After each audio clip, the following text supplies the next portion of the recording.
It was big, it was powerful, and when it roared to life, farmers thought they'd found the last engine they'd ever need. The Cummins 855 Big Cam didn't just promise more power, it delivered it by the bucket load, pulling heavier, wider implements than anything that had come before. But hidden beneath that thunderous strength was a flaw farmers didn't see coming. One that could turn a field-saving diesel into a field-stranding nightmare if it wasn't handled right. This is the story of the Cummins 855 Big Cam, farming's unstoppable diesel with one big problem. By the early 1970s, American farming was changing fast. Small family plots were giving way to larger consolidated farms. Instead of working 100 acres, farmers were now responsible for 500, 1,000, or even 5,000 acres. And with that explosive growth came a new problem. The equipment of yesterday just couldn't keep up. Tractors that once seemed unstoppable were now struggling to pull wider plows, heavier discs, and larger planters. Engines designed in the 1950s and early 60s simply weren't built for the kind of relentless, high-torque work modern farming demanded. Farmers needed more horsepower, more reliability, and more endurance, and they needed it fast. At the same time, a revolution was happening in tractor design. Four-wheel drive machines, once a rarity, were hitting the market in force. Companies like Steigers and Versatiles led the charge, building massive articulated tractors designed to dominate huge fields. These weren't just scaled-up versions of old tractors. They were purpose-built for power, efficiency, and long-haul durability. But even these new giants needed an engine that could match their ambition. They needed something that could deliver massive torque without failing after a few seasons of heavy use. Something simple enough to maintain, but strong enough to survive years of brutal pulling without flinching. That's where Cummins entered the picture. Already a powerhouse name in the trucking industry, Cummins had built a reputation for big, durable diesels that could haul freight across mountains and deserts without blinking. And now farmers and tractor builders alike were turning to Cummins for the same kind of muscle in the fields. They weren't just asking for more horsepower, they were demanding it. And Cummins was about to give them what they asked for, with an engine that would rewrite the rules of farm power. The 855 cubic inch Big Cam. It would be everything farmers wanted, but they would soon learn that even giants have weak spots. Cummins didn't start from scratch when it set out to build a farm diesel worthy of the new tractor giants. It already had a secret weapon, the proven NH and NT engine series, workhorses of the trucking world. These engines had already logged millions of miles hauling heavy freight across America, earning a reputation for brutal durability and dependable performance. But hauling freight wasn't the same as pulling a 60-foot cultivator through heavy Midwestern soil. Farming demanded not just steady highway cruising, but massive low-end torque, constant full load endurance, and the ability to shrug off dust, heat, and endless vibration. The answer was the Cummins 855, named for its massive displacement 855 cubic inches, or just over 14 liters. It was a straight-six design, running with enormous pistons and long, heavy crank throws that delivered tidal waves of torque even at low RPMs. Farmers didn't just want horsepower numbers, they needed that torque to pull, rip, and drag heavy implements all day without backing down. The 855 wasn't just bigger, it was smarter. Cummins engineers knew that emissions regulations were starting to tighten, even in the mid-1970s. They needed a way to deliver better fuel efficiency and cleaner combustion without sacrificing the engine's legendary toughness. That's where the Big Cam system came into play. The Big Cam wasn't just a marketing term. It referred to a redesigned camshaft system that allowed for improved timing control.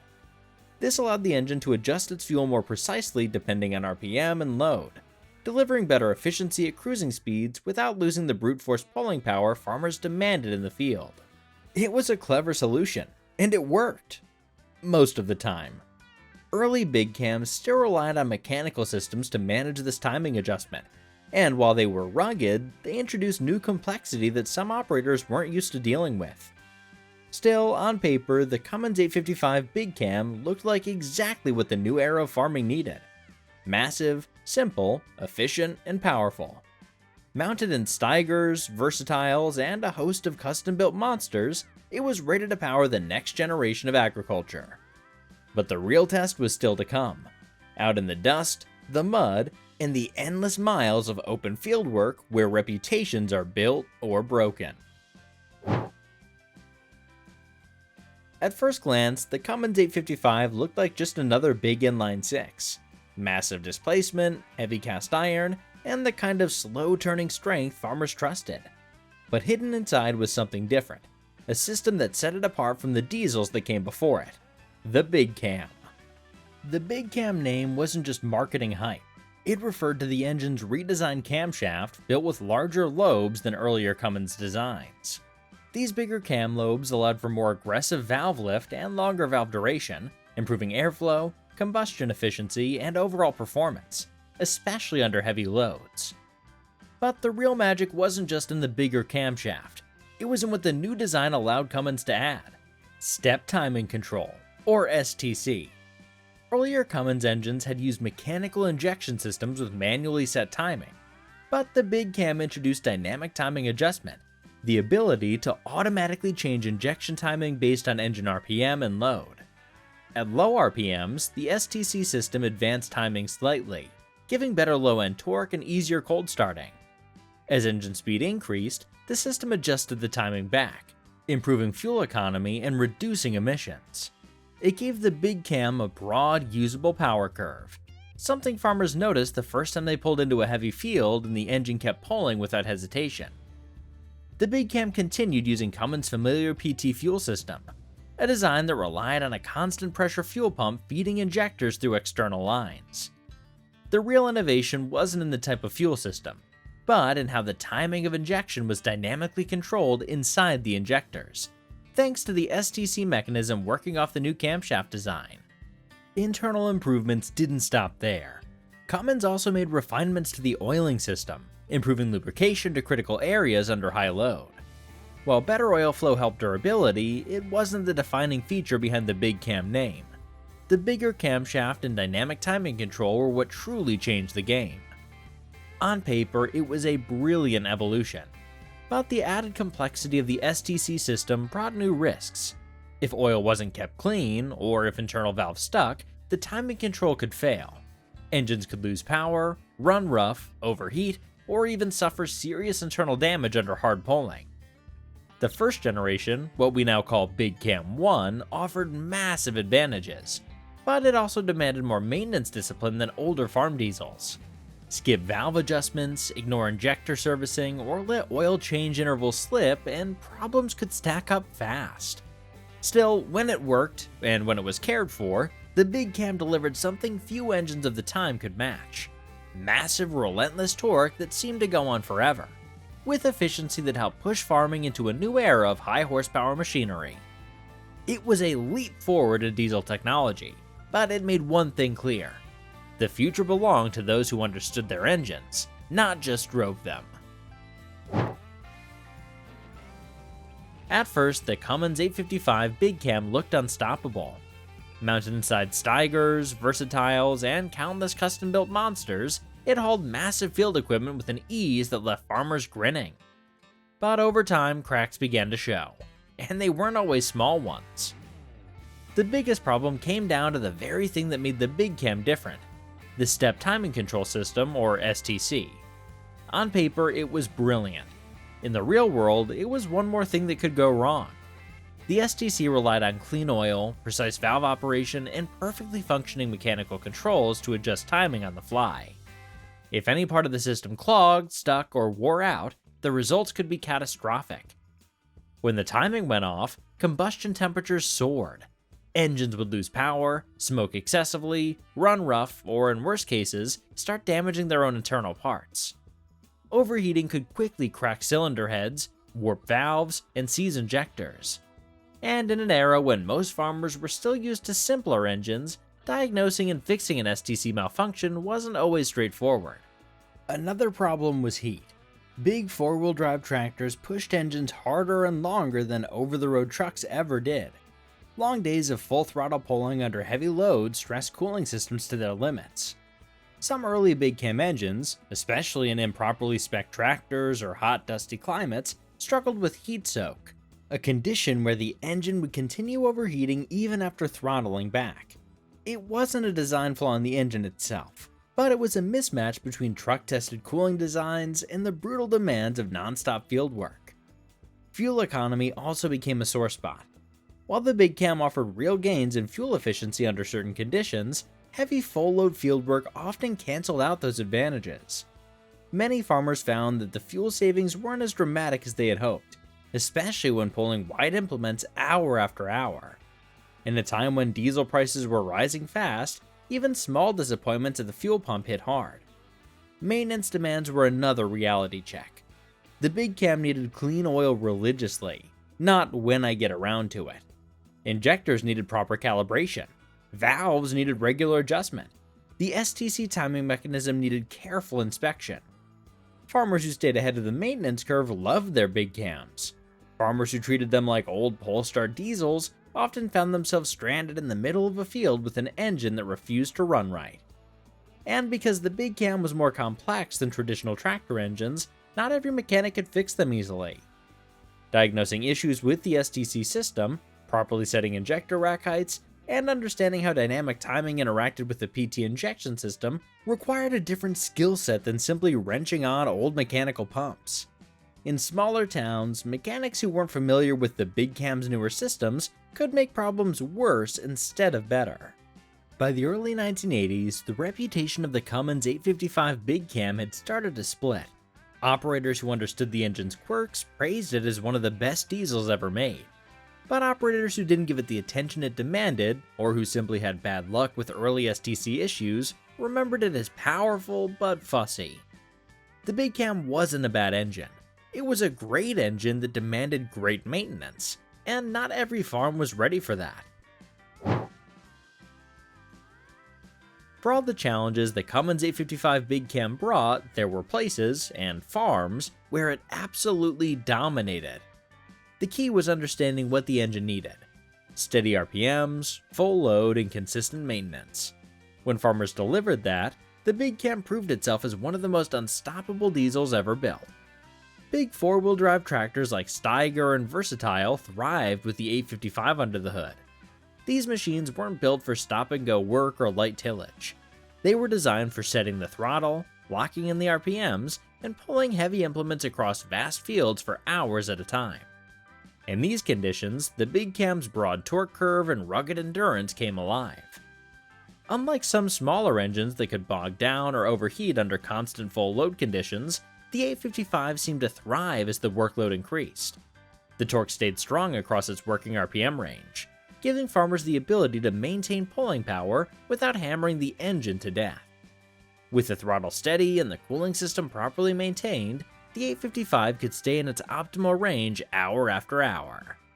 On the wheat farms of Montana and the Dakotas, the big cam earned a near mythical reputation.